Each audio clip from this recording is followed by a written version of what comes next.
Take out the pillar. Install the column connector into the column. Tighten the screws. Fit the bottom plate to the column. Fix with screws. Take out the crossbeam at the end against the wall. First, unscrew one of the screws. Then install the wall cord. After installing one of the screws, install the remaining screw again.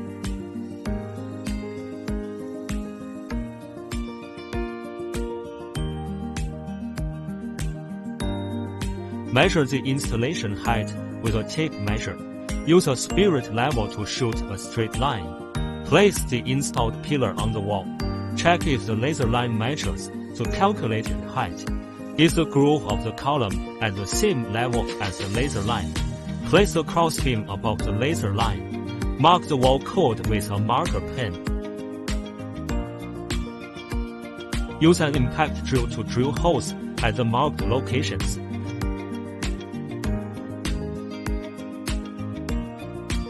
Put the crossbeam back on the wall.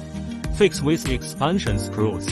Install the sink onto the crossbeam. Just align the edge of the sink with the middle of the two screws. Installation of crossbeam. Connected to the column through the slider on the crossbeam. Tighten the screws. Stand up the pillar. Take out the sink at the wall end and install it on the crossbeam. Take out the crossbeam and insert it into the connecting piece. Connect it to the horizontal beam on the wall. Tighten the screws.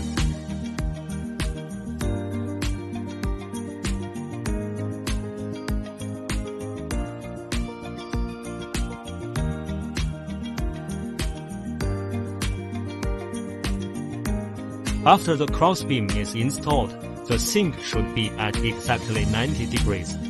Also check if the diagonal lines are consistent. Installation of light strip.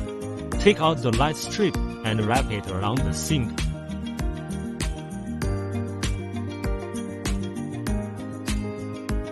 Take out the quick connector. Connect lines of the same color together. Screw on the connector. Install the lampshade. Installation of pirated blades. The hooked end of the blade is installed on one side of the motor. Different labels are affixed to the crossbeam. During installation, it is necessary to follow the label prompts for installation. Install regular blades in areas without labels. Due to the particularity of motor blades, the motor blades need to be assembled by themselves.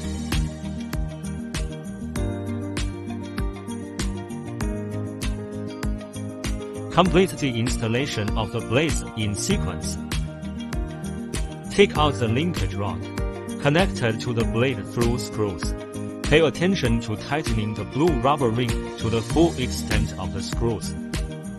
Take out the electrical box and connect the motor wire and the light strip wire separately. After connecting, plug in the power supply. Unscrew the screw.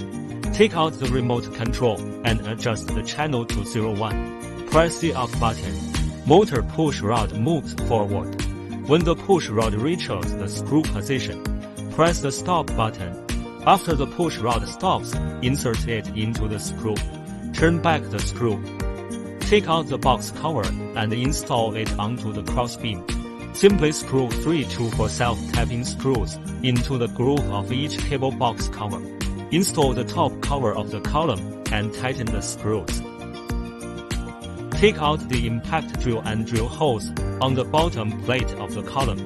Install the expansion screw and tighten it. Installation of roller blinds. Unscrew the screw. Split the track into upper track, rubber strip, and lower track. Insert the lower track into the end cover.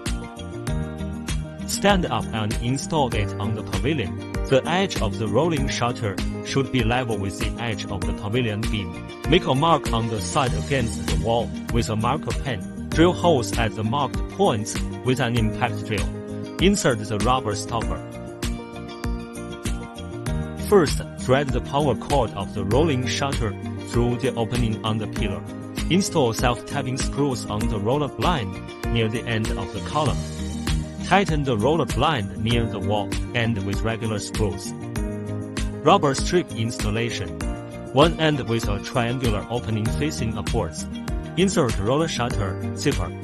We also need to check if all the sponges are stuffed into the track. Install the track. Tighten the screw and plug back the rubber plug. The installation method for the second and third sets of roller blinds is as follows for the first set.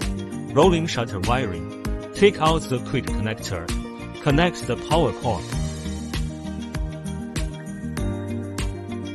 Take out the three-way connector and connect the main power cord, rolling shutter power cord, and the next set of power cords. The power cord connecting to the next set is usually pre-embedded in the crossbeam. Plug in the power supply.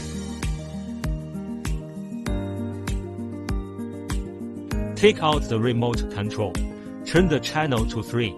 Press the up and down keys. Check if the roller shutter is running normally. Installation is complete.